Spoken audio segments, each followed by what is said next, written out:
obstruction of justice issue. The president also said this today. Listen, guys.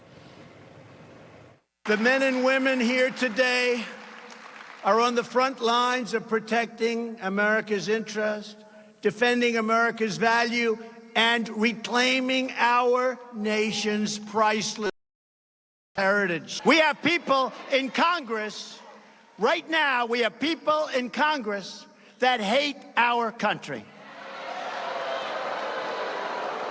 And you know that. And we can name every one of them if they want. They hate our country.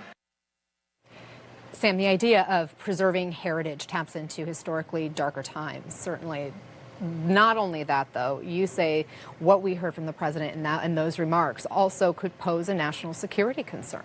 Well, his statement makes me sick. On a personal level, preserving our heritage, reclaiming our heritage, that sounds a lot like a certain leader that killed members of my family and about 6 million other Jews in the 1940s.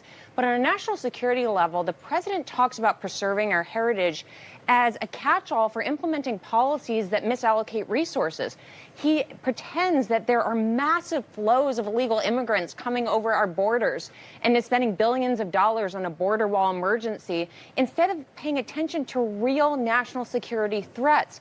He sounds a lot like despotic leaders that have talked about white heritage and white nationalism around the world and is putting resources in the wrong place and pretending that there are foreign people trying to influence our country in a way that just isn't accurate. Who does that speak to? It speaks to his base.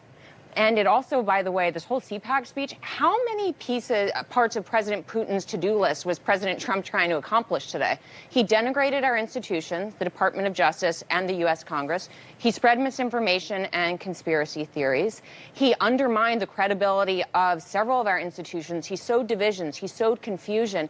He was speaking to his base, but he was also saying things that really look like Vladimir Putin scripted his speech. So it helped him perhaps with his base and politically, while at the same time making Russia's job a lot easier. Let me pivot, Mark, to this bomb.